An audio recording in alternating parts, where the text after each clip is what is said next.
Hello and welcome to the Gravel Ride podcast, where we go deep on the sport of gravel cycling through in-depth interviews with product designers, event organizers, and athletes who are pioneering the sport. I'm your host, Craig Dalton, a lifelong cyclist who discovered gravel cycling back in 2016 and made all the mistakes you don't need to make. I approach each episode as a beginner to unlock all the knowledge you need to become a great gravel cyclist. This week on the show, I'm excited to welcome back Michelle Duffy from Lifetime to talk about the Lifetime Grand Prix for 2023. I know this show isn't all about racing, but I'm a fan of the sport. I love riding. I love participating in my own way at the back of the pack, but I also like following the front of the pack. And I found that the Lifetime Grand Prix added a lot of fun to my 2022 fandom, as I was able to follow the battles throughout the year. And even after the season, I was able to relive some of those moments through a YouTube series that Lifetime published about the Grand Prix that allowed us to get behind the scenes with some of the athletes and see some of the personalities and some of the action and drama we might not have seen as a casual fan. The Lifetime Grand Prix is back for 2023. They've made some tweaks to the number of events. You can now drop 2 events. So I wanted to have Michelle back at the beginning of the season to just talk about some of those changes, to reflect on the action from 2022, and just generally catch up. Michelle puts a lot of energy into the gravel cycling community, and I'm always happy to highlight those efforts. Before we jump in, I do need to thank this week's sponsor, Athletic Greens. Athletic Greens and AG1 is a comprehensive daily nutrition made from simple, powerful ingredients. It's made up of 75 high-quality, whole food sourced ingredients, carefully curated to nourish all the body's systems holistically.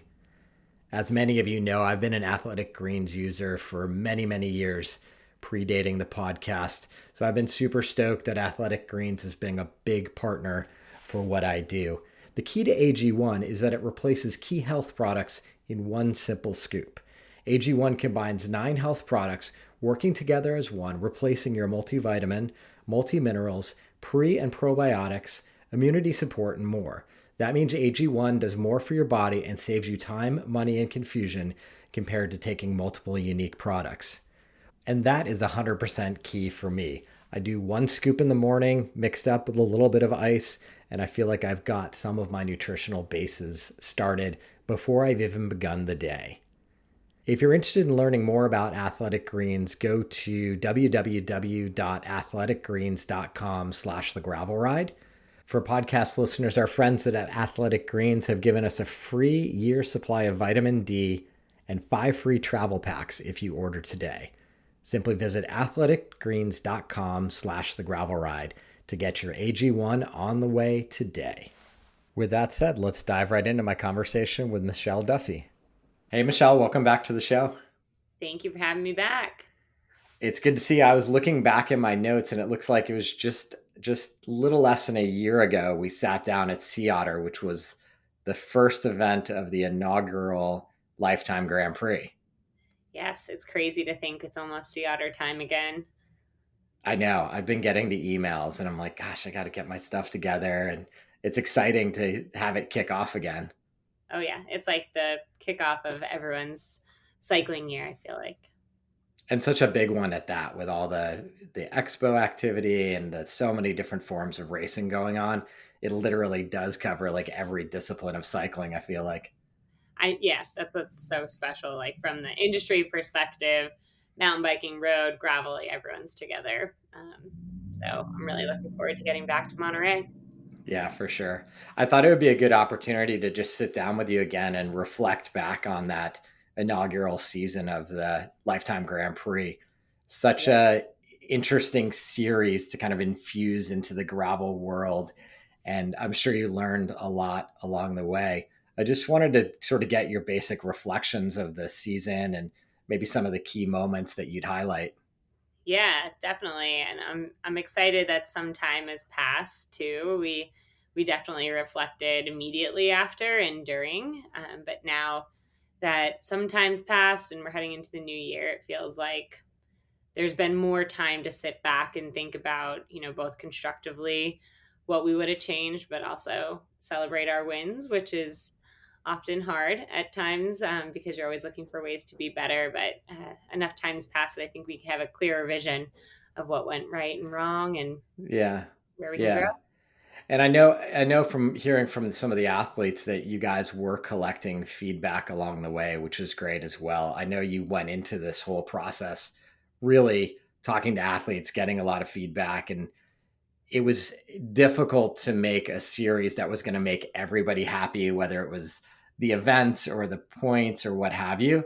But it seems like, and evidence from talking to athletes, that you guys really went out there and just asked questions and got feedback along the way, which is great. Yeah, I think in the ideation phase, it was easier for us to speak to those athletes that are, in our networks, right? Like pre-existing relationships. But that doesn't necessarily cover all of the participants that were in the Lifetime Grand Prix. So it was important for us at just over the halfway point, we collected feedback. And then at the end of the season, both face to face and through email and phone call, have had many a conversation with athletes and brands and just trying to understand needs. But at the end of the day, we have, 75 to 80% of last year's field is back with us this year. So while there were definitely areas for us to work through, I also feel like that's a win, right? Having Yeah. so many of our inaugural class back. Just to set the stage a little bit. So last year's series was 30 men and 30 women in the series. The series was, correct me if I'm wrong here, 6 events Yep, with the option to drop one score. that's right. Yes. Okay. So looking back at 2022, what were some of the biggest surprises that you found throughout the year? I think some of the major surprises were just the nuances that go into building a series like this. These events were pre-existing for us, so in terms of operationally executing the series, that that comes second nature to the team.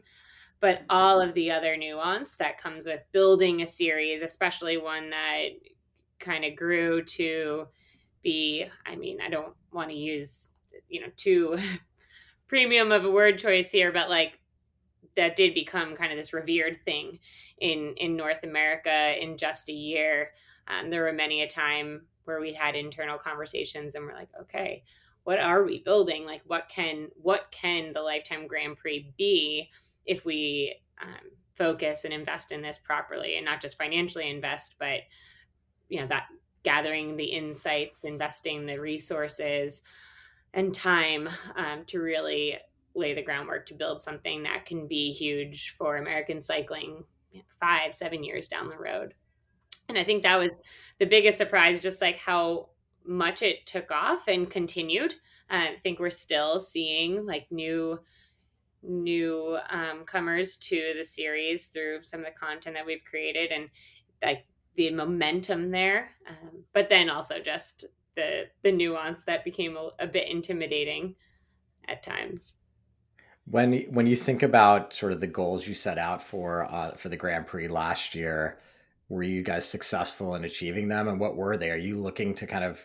I know you're looking obviously to foster the growth of off-road cycling in the United States. You're Yeah. presumably also looking to continue to grow the Lifetime brand and those specific Lifetime events. Has it had that type of net effect? I think so. Well, no, I do believe yes, it has. Our primary goal with the Lifetime Grand Prix is to create fans. I mean, most simply put, the word we use internally is fandom, but to regenerate the interest from not just professional cycling enthusiasts, but people who ride a bike to care about what's going on at the front of the pack. And like, why, why should the journey person care? I think it creating fans creates more professionalism around a sport, and more professionalism inspires youth to want to ride a bike, to be like X, to be like Keegan Swenson or Haley Smith. And if we can create that, if we can create more fans of the sport from a participatory perspective, and then also inspire more youth to want to stay on a bike, then we're inadvertently fostering the growth of the sport of cycling from a mass participation perspective as well. And do I think we accomplished that? I think yes, but I think it's a long-term commitment to truly be able to make change. We did, and I think Keegan says this in the docu-series, like there is maybe in the last few minutes of the Big Sugar episode, people came up to him who previously didn't know who he was, and he inspired them to get on a bike, or they became a fan of him through the Lifetime Grand Prix. And that's what we're trying to create, this like symbiotic relationship between mass participant and elite athlete coming together in one place with a shared goal. And then with the docu-series, which I'm sure we'll get into at some point, but we did create this 6-episode docu-series that lives on YouTube. Why YouTube? Because there's no barrier of entry, because to create fans, you need to eliminate barriers.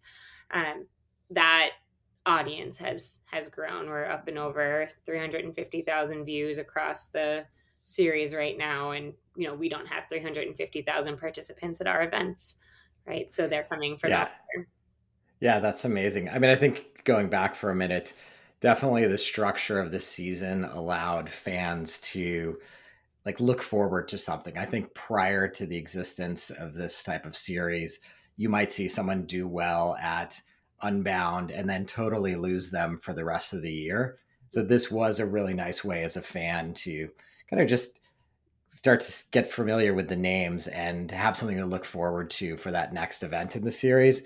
And definitely for me, like it did accumulate over the course of the year so that everything got more interesting, post Crusher and the Tusher to figure out, well, who could possibly win this entire series.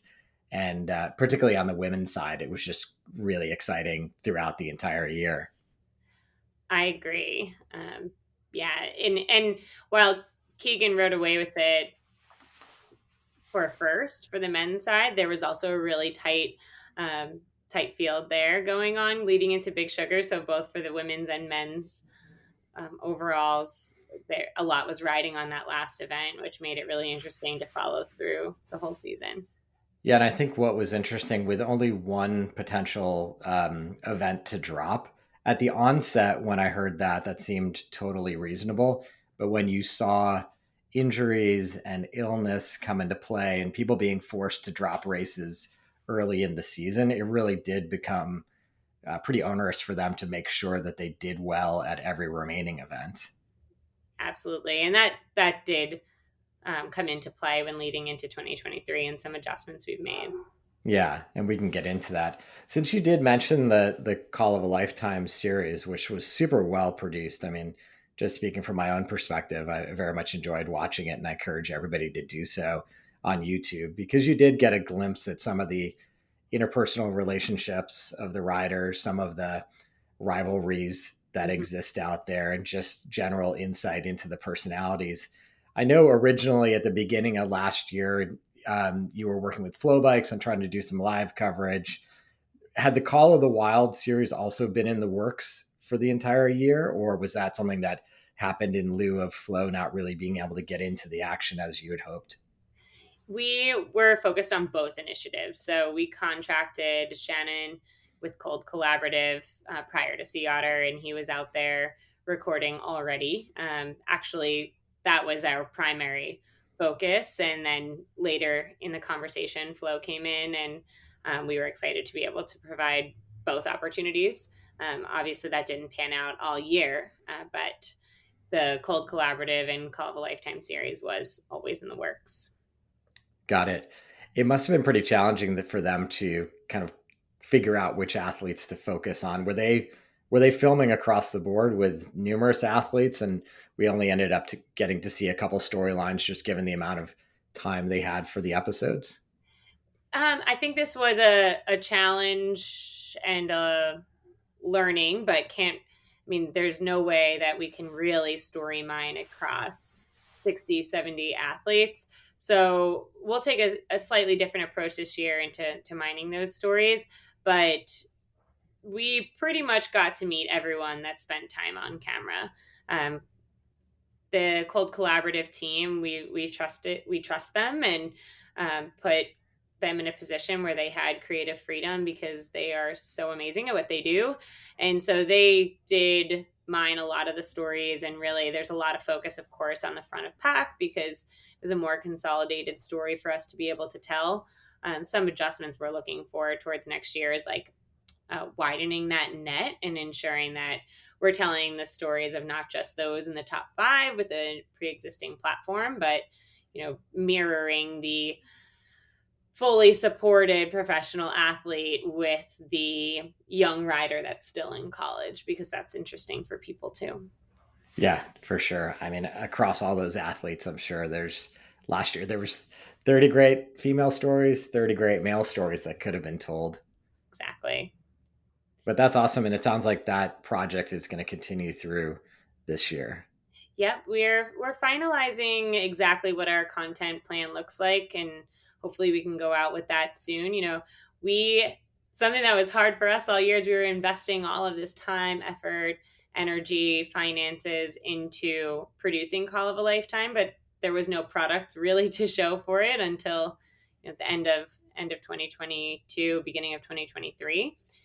But this year, now that we've set the groundwork, we'll be able to go out with what our plans are, and we are working right now with Shannon on developing something really cool for 2020. Yeah, I think there's an interesting opportunity there because I sort of totally forgot, frankly, about like the possibility of a video series. And then when you announced it earlier this year, I was super enthusiastic to watch it. But I would have probably liked to have seen snippets from other athletes earlier in the year, even if it's just on social media, just to get to know them and again increase my fandom of someone that I wasn't familiar with prior to the season. Yeah, exactly. And we partnered with Mazda and have a multi-year commitment with them to produce these athlete vignettes. So we did dig a little bit deeper into 6 of their stories, and those are available on YouTube as well. Shameless plug, but uh, we'll be digging in and telling more stories this year, whether that's from the Grand Prix perspective or just the community that rallies around the Grand Prix. I think both of those are really interesting. And um, throughout the planning of the Grand Prix, it was important for us to outline like who is our audience. And I always talk about it in this like reverse funnel where you have your bullseye. That's this person's an avid cyclist and they know who is winning the events. And then it kind of, the net gets broader from there. But it's important that the content that we're creating doesn't just speak to the pre-existing cycling fan, which I think the series does a really good job of being relatable, broader than that. But if you take that Yeah. out, then it's like, okay, what about the person that rides a bike, but maybe they don't necessarily participate in events? What inspires them to want to participate in events? And then a step further than that, it's like the outdoor recreator. I'm a backcountry skier, but I understand the content that you're producing, and now I'm inspired to get on a bike. And so, like, they're all kind of working towards making someone a fan, but first they need to get on a bike, and then when they get Yeah. on a bike, they participate, and then they get to meet the athlete, and then they really care about what you're producing. Yeah, that's true. It's interesting. I was talking to an athlete yesterday, and I think one of the challenges is obviously like the marquee distance and the professional distance of these races is quite challenging, regardless of whether it's an unbound 200 or the climbing at Crusher and the Tusher. They can seem very intimidating, obviously, to the new athlete. Yet, almost all these events, probably all of them, do have shorter distances, which are designed to be more inviting for the recreational athlete to pin on their first number. And I think there's probably an opportunity for all of us interested in events to kind of continue to embrace and make sure that audience feels welcome and accomplished for finishing a 40-mile event. They don't need to do a 200-mile event. Exactly. Yeah. And that's the Grand Prix is so amazing. And we were already seeing more elites coming to the events, and that kind of inspired the Grand Prix, right? It's like, this is happening. People are making a living off of participating in these events, and we can ignore the fact that it's happening, or we can create something that produces good for the mass participant as well. Because at the end of the day, the paying customer or a mass participant, like that is the ethos of the event. That's the person that's one supporting the events and the business that we're creating. They're supporting the communities that they're visiting, and we can't let the Grand Prix distract us from like what the actual heartbeat of the event is. And that'll be important for us this year in storytelling, as well as like, this is happening at the front of the event and that's super special. And let's let you peek behind the curtain and understand that, Sarah Sturm felt a ton of pressure going to all of these events the same way you probably put a lot of pressure on yourself going to these events, but it's different. You can relate. But also, what about the community that's making up these events? Because that is what the elites are coming to be a part of. It's the inverse for some. Some are now coming to some of these events because the elites are there, but the elites wanted to come to be a part of the mass participant experience. So it'll be really important for us to, never lose focus of that. That's our North Star.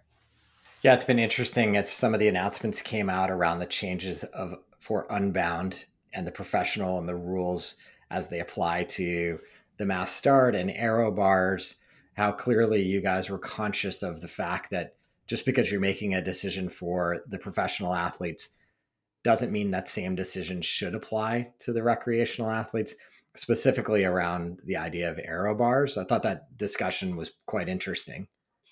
Yeah, and look, like, there's no right answer to a lot of these things because the space is evolving, and gravel cycling, while it has existed it's existed forever. You could always ride on gravel, but as a quantifiable sport for 15 plus years, going on 20 years now, that's still new. It's junior. Like, the game of basketball has existed for over a century. So we're still in this like new phase.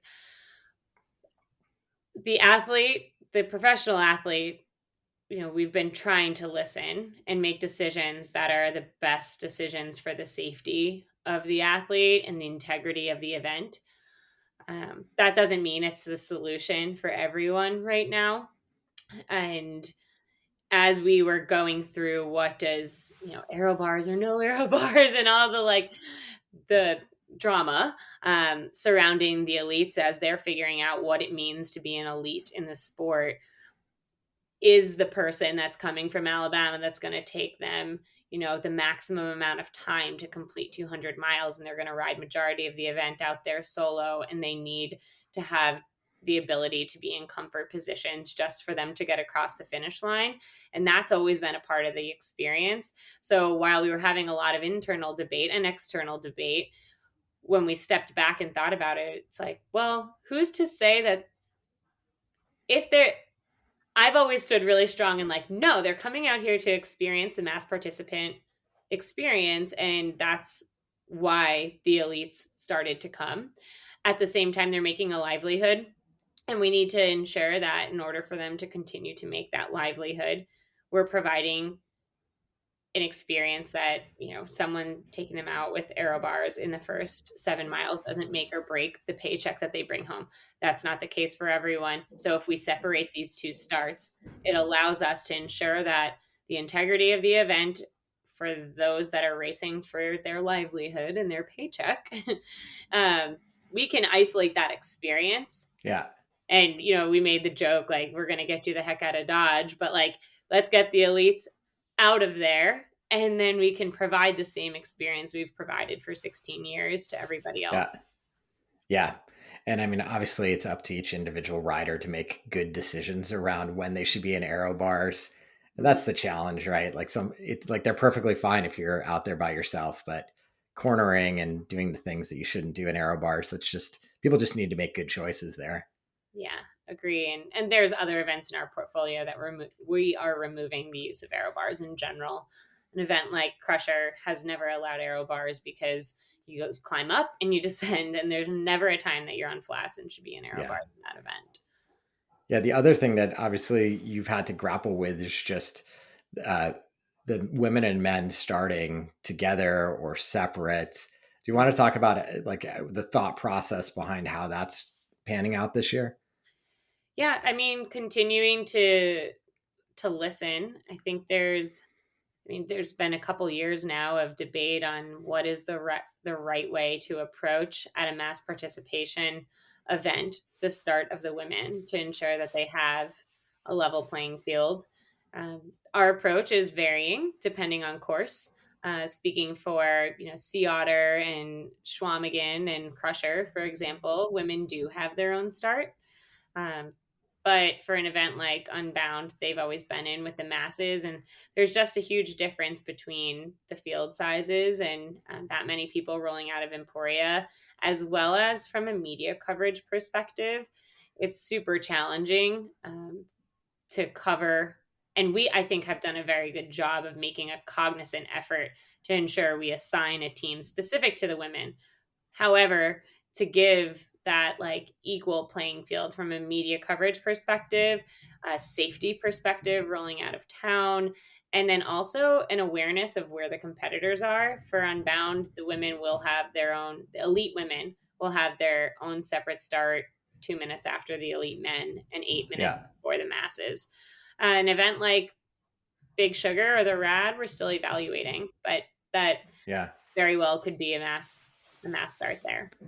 Yeah, I think it's super interesting. And a lot of event organizers I've spoken to this year are just playing around with different models. And I think, to your point, a lot of it will be course dependent. Yeah. A lot of it will be just affording tens of minutes with the women having their own isolated experience. Because obviously, once the rest of the mass participants start several minutes before, eventually there will be intermingling, and there will be the same types of drafting opportunities that have been in the sport forever for the women. But I do think it's meaningful that the women will be able to understand who is ahead of them, who is behind them at that moment of time in which integration happens. And then most of the women athletes I've spoken to kind of acknowledge that, there's a strategy around drafting with men, and sometimes you're going to get in over your head and you're going to go too hard, but that might be an investment in your strategy to get ahead early on in the race and then plug away on your own, while others will roll the dice and play the strategy a little differently. Yeah, exactly. And I think through the Grand Prix, I hope and believe that it has also deepened the field of women out there. And if you look at an event like Big Sugar, we saw more women riding together at Big Sugar. Granted, there were points on the line, and so a lot of them did stay together. But I mean, there was a pack of 9 women in places, 2 through 10, working together for much of that event, and we haven't seen that at a lot of events. Usually, the women are dispersed, so I think their strategies are changing as well. Yeah. And I mean, and all this comes into play in the background with the points of the Grand Prix in general, like how they need to ride, how aggressive they need to be on a particular day. I do imagine that you'll start seeing athletes just really taking a lot of risk because they've got nothing to lose. Like you think about Paige at Big Sugar, like she had nothing to lose at that point to roll the dice and go long and solo and see what happened. Yeah, exactly. Yeah. As you look back to 2022, and I know we've drifted a little bit into 2023 already, but were there any sort of favorite or surprising moments that stood out for you? Yeah, I mean, you just touched on one, but Paige Onweller and Brayden Lang's wins at Big Sugar and Schwamigan. I love the underdog dark horse story. Both Paige and Brayden were, I mean, transparently, were fringe riders for us in the selection process going into 2022. There were a few team members, myself included, making cases for each of them as to why they should be selected, and they were both dark horses, and it was really, really special for not just myself but members of our team to see those two take a win. Brayden being the youngest male in the field last year and an up and coming talent, you just love to see and hope that it inspires the other individuals riding in his age range, where often we see drop off on the bike. If they can, see what he's accomplishing, maybe it inspires them to keep riding, or those young riders that have looked up to him. And this year we have even younger riders as part of the Grand Prix. And then someone like Paige coming from a running background, and we dug into her during the application process and saw she was fifth at Gravel Worlds on a borrowed bike, and she was doing some esports on Zwift, and um, there was potential there, we thought, and to see that come to fruition for her was really, really special. Yeah, and super cool. I had her on at the end of last year just to see her be afforded this sponsorship support to really lean into it and not have to, do double duty between her work in the hospital. It's Yeah, great to see. yeah, agree.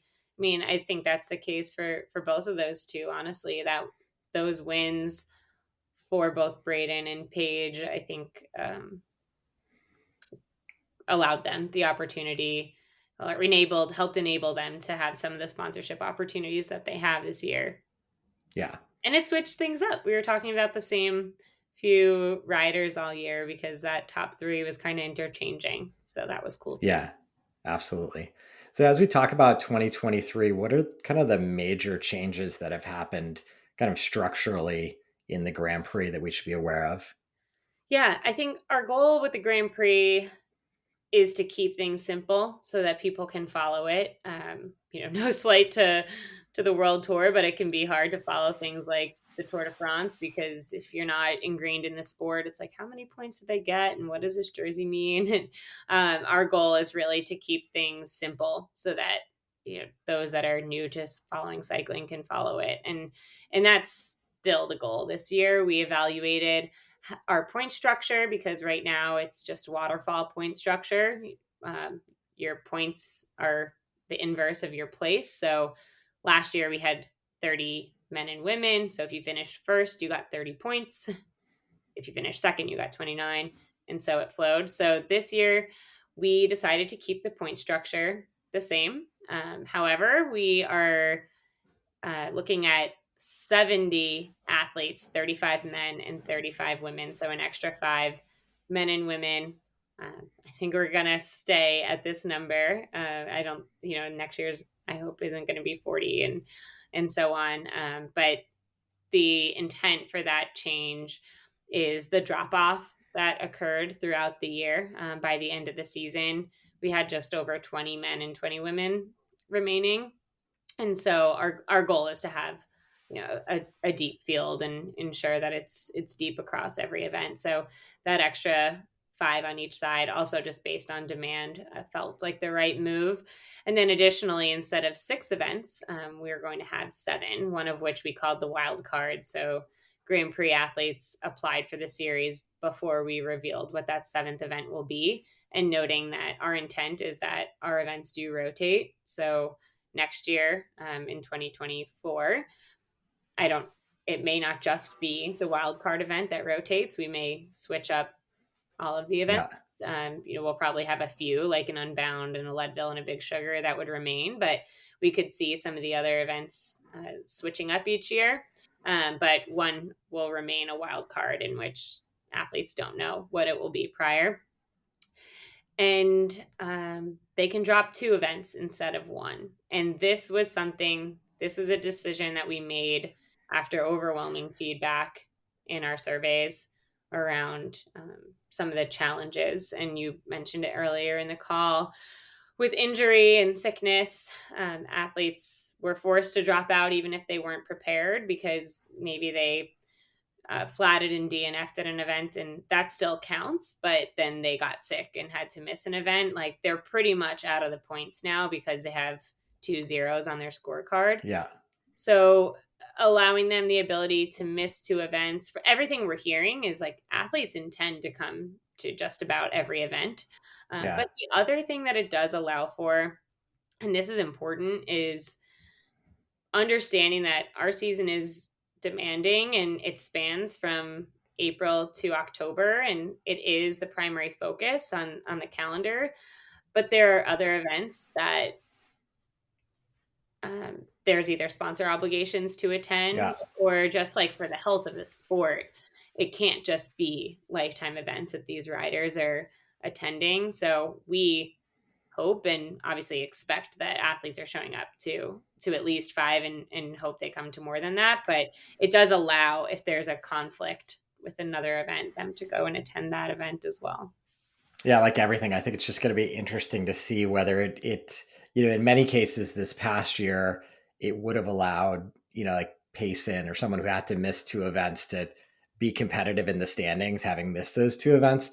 But for athletes that were healthy throughout the year, if we start seeing strategy around dropping an event, knowing that they have two, there, I think with the exception of Unbound and maybe Crusher that have their own very specific skill set, maybe that is required for them, whether some people just opt out of one or two of those, just saying, hey, I'm not a climber. It's not worth burying myself to try to be competitive in Crusher because I have these two drop races that I can apply.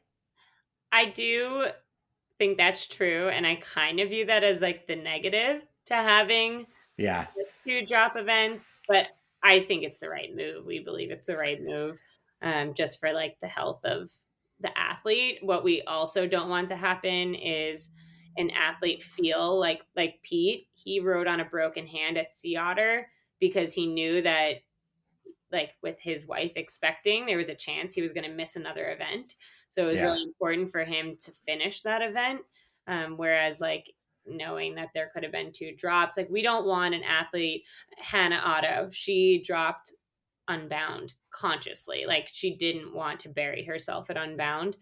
And then she followed concussion protocol, but felt the pressure to participate in Schwamigan because otherwise she'd be out of the series, and she did not, enjoy the experience out there, and it Yeah. was probably premature. Would she have made a different decision had we allowed two drops last year? Maybe.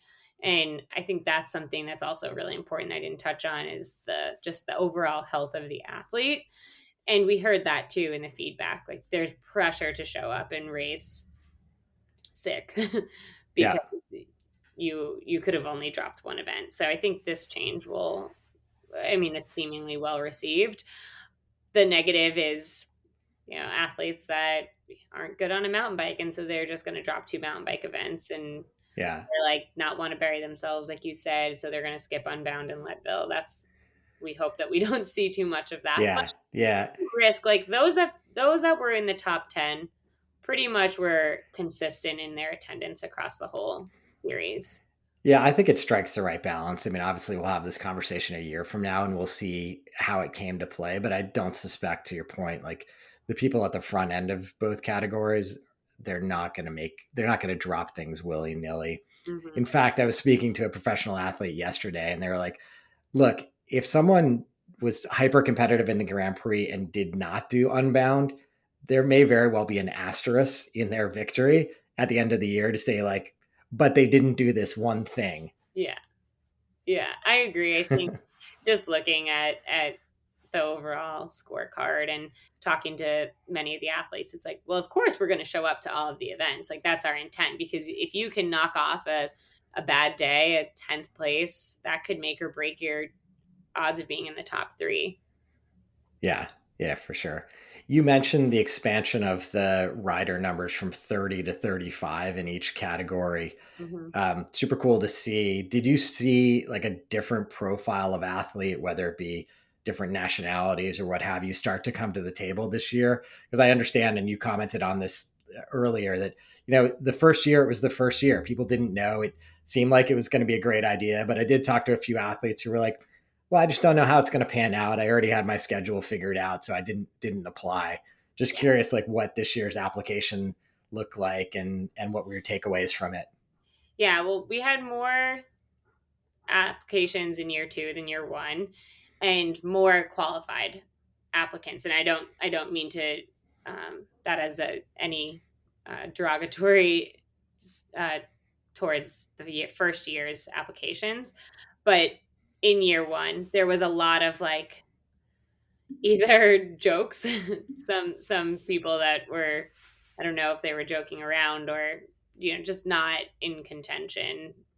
At the everyday cyclist, some applications that said things around like, I've applied for the Leadville lottery 4 times, and this is, just another opportunity for me Right.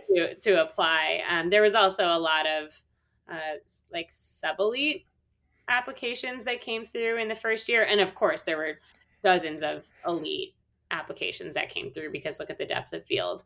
I think in year two, what we saw happen is elites many of them that live here in the US and Canada, but then also internationally. And then we had to make some hard decisions around like equal athlete, athletic ability, but someone lives internationally versus domestically. And we do have an international field this year with riders Yeah. coming from, South Africa and Australia and um, Canada and a few other countries.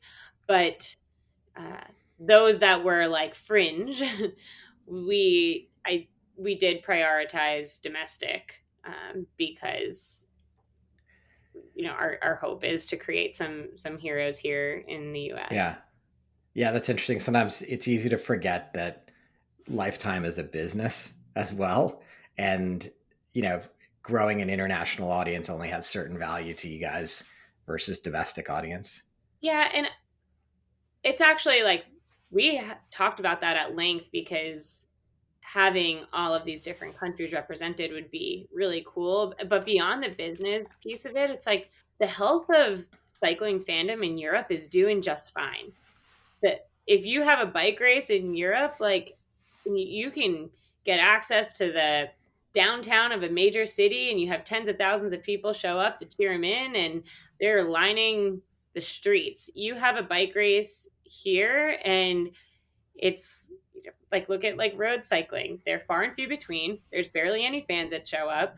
And so the goal, like we can't lose sight of the goal, and that's to make sure that we're converting people who live here into fans of the sport. Not even like from a future participatory perspective, but just in to become fans simply. Yeah. Yeah. That makes sense. One of the things we didn't dig into was the addition of that wildcard event and what that wildcard event ended up being. Can you talk about which event you selected and why? Yeah, we selected an event in Trinidad, Colorado, going into its third year called the Rad Dirt Fest. It is a gravel event. The distance is 110 miles, and it's a high altitude gravel race. The difference between this and like a Big Sugar beyond the altitude is it's big, long, climby miles, and it's fast gravel. It's champagne gravel, as they say. It's almost like road in many ways. It's not very technical at all. We There's a few reasons why this became the wild card. Part of it is schedule because our 2023 event calendar is already planned and we wanted to give some breathing room between events because some of our events kind of stack up against one another. For example, like Yeah. Tahoe Trail mountain bike race is the week after Crusher and the Tusher. So getting from Utah to Tahoe and coming right off of Crusher, like that just wasn't super viable. So if you like go through the list, there's also like some Northwoods events that we have, like a Lutzen 99er, but they're already going up there for Schwamigan. So want to be mindful of travel costs because while it's not expensive to stay in Cable, Wisconsin, it's expensive to get there. And to have a rider go up for Lutzen as well, like that's just a big, it has a big impact on them, and Yeah. the travel expenses to do the series are super high. So those were factors, as well as like we do care deeply about the communities that these events are taking place in. And Trinidad is a community that is up and coming. I kind of view it as like an Emporia many years ago with a completely different personality. It's a hidden gem right on the border of New Mexico. It's funky, spunky, artsy, down home. Like if Lifetime was capable of producing a quote unquote grassroots gravel event, the Rad Dirt Fest is it. And after seeing the elation out of athletes after Schwamigan, which is like a good down home mountain bike event up in northern Wisconsin, this feels like the gravel version of that. It's truly like an endearing, eclectic place, and the Yeah. vibes are good, and it's such a fun event. Our team actually says it's like one of our favorite events in the portfolio. And then selfishly, like I hope the event grows. I'll just be honest about that. Like Yeah. into the third year. And that wasn't the deciding factor at all. But I really do hope that the event grows, because I really believe in Trinidad as a community. They're being heavily invested in right now, just from people moving out of Denver.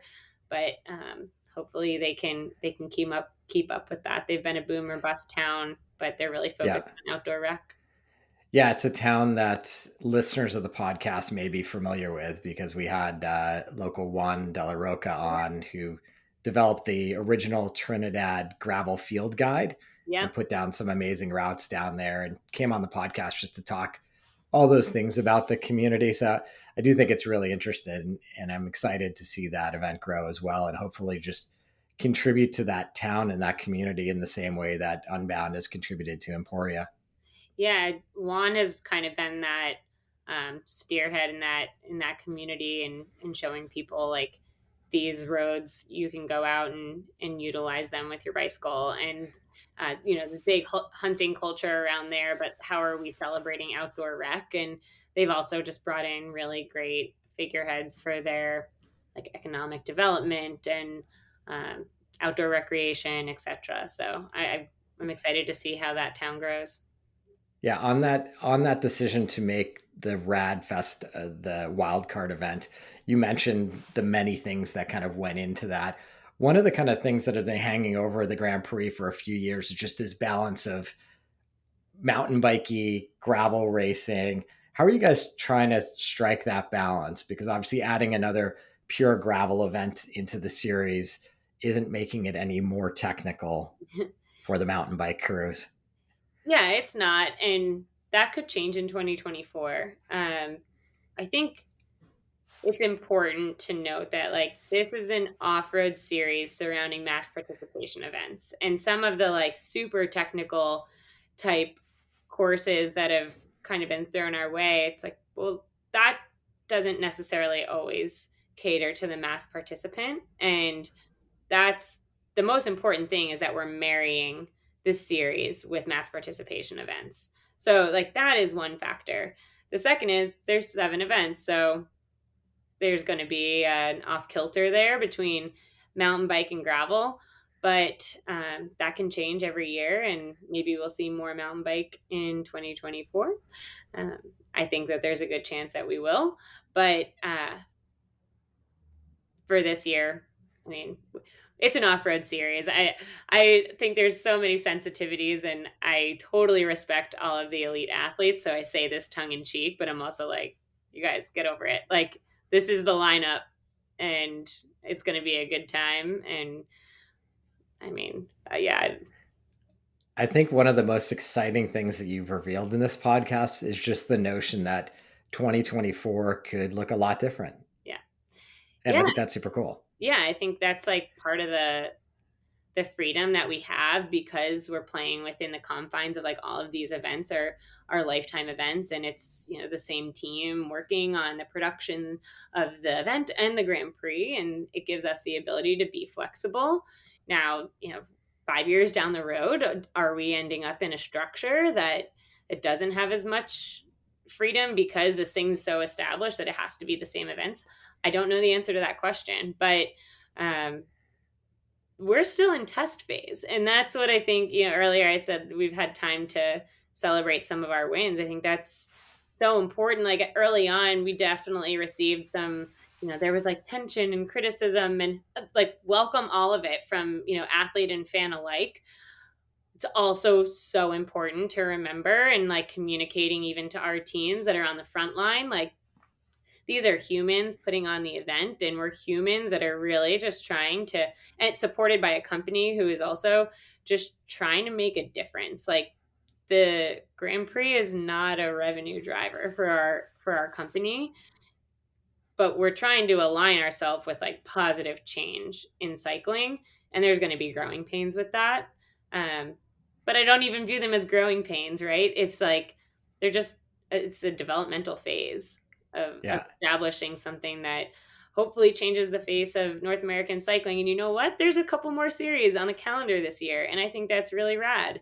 I don't want to attest that to the Grand Prix, but I think it's super cool to see that other groups are thinking in the same way, whether that's like happening on the road with the NCL, whether that survives or not, like, but they're trying. And you have the group that's putting together a true mountain bike series around the country. And like all of these different things are going to start to create more fans in the US. And that's super cool. We're really, I feel like everyone in the cycling space right now, like what a cool time to be involved in the. Yeah, 100%. Like, I think we all need to be thankful for Lifetime's involvement in this series and everybody else who's putting energy into North American cycling, because I agree, like, I think we're in a great place in terms of the equipment and the joy that gravel bikes can bring to athletes.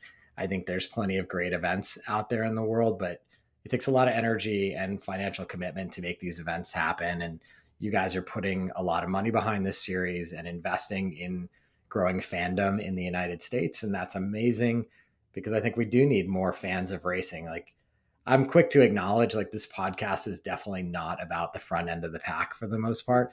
While I certainly enjoy talking to the professional athletes and learning how they get into the sport, at the end of the day, like, it's really the mass participant that gets me most excited, because that's certainly where I sit in these events. Yeah. So super cool that you guys continue to invest, and I appreciate you taking the time and just walking me through last year and this year, and hopefully we get to see each other in a few months down in Monterey. I know we will. Thank you. Thanks, Michelle. That's going to do it for this week's edition of the Gravel Ride podcast. Big thanks to Michelle for joining us and bringing us up to speed on the Lifetime Grand Prix. We are now just around the corner from the first event in April, and I'm excited, as I'm sure some of you are, to watch the action down at the Sea Otter Classic and kick off another year. Big thanks to Athletic Greens and AG1 for supporting the podcast. Simply visit athleticgreens.com/thegravelride, and you can get that free 1-year supply of vitamin D and B12. If you're interested in connecting with me, please visit the Ridership. That's www.theridership.com. Or if you have a moment, ratings and reviews are hugely appreciated in the podcast game. It really helps with our discoverability.